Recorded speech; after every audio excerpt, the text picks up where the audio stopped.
पण मग समोरासमोर त्या प्रसंगानंतर पहिल्यांदा कसं काय फेस केलं एकमेकांना? नाही, असं फेसिंग नाही. ऍक्च्युअली ती स्टोरी अशी आहे की जेव्हा ह्यानी मला प्रपोज केलं, मेसेज केला, तेव्हा त्या अगोदर मला माहितीच नव्हतं की त्याचा नंबर आहे वगैरे. हा जेव्हा कॉल करायचा तेव्हा माझा फोन सायलेंटवर असायचा. मी जेव्हा कॉल करायची एकतर हा ऑफिसमध्ये असायचा किंवा हा ऑलरेडी घरी इकडे आलेला असायचा. एकतर नाईट शिफ्ट असल्यामुळे झोपायचा. त्यामुळे मला कळायचं नाही की नक्की कोण आहे. आणि ह्यानी गपचूप माझ्या मोबाईलवरून स्वतःचा नंबर टाकून माझा नंबर घेतलेला. सो त्यामुळे मला माहितीच नाही ह्या गोष्टी. ह्याच्याकडे माझा नंबर पोहोचला, त्यामुळे मला काहीच माहिती नाही. खूप दिवस गेले, मी ह्याला कॉल करते, कोण आहे असंच झालं. मिस कॉल खेळतो.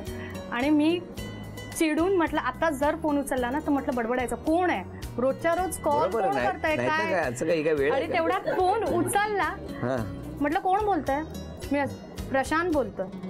आणि हे साहेब एअरपोर्टच्या तिकडे बस स्टॉपवर होते, जस्ट निघालेले सकाळी. आणि मी कामावरच होती, सकाळची 4ची गोष्ट, पहाटे 4 वाजता. हा, मी एअरपोर्टलाच होती. काय प्रेमाचं टेक ऑफ आहे 4 वाजता पहाटे. हा, मग आणि नंतर फक्त तो फोनवर बोलला की प्रशांत बोलतोय. पण मला आणि क्लिक झालं की हा बाबा एअरपोर्ट म्हटलं, कारण दुसरं कोणी फ्रेंड नाही काय नाही प्रशांत नावाचं.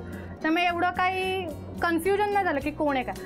अच्छा म्हटलं तू काय, म्हटलं ठीक आहे. पण त्याच्यावर असं बडबडणं की काय तू मेसेज का करतो किंवा कॉल का करतो, त्याच्यानं काही नाही झालं. तिकडे शांत झालं. आणि मग त्यानंतर काहीच रिॲक्शन नाही तुमची? नाही, रिॲक्शन अशी काय नाही. मग नंतर 8-10 दिवसांनी मग त्यांनी आमचे मेसेजेस सुरू झाले आणि त्याच्यातनं त्यांनी मग प्रपोज केलं. लगेच मी त्याला आन्सर दिलं नाही म्हणून. पण मग नंतर पुढे होकार कसा झाला, तो नकारातला होकार कसा झाला?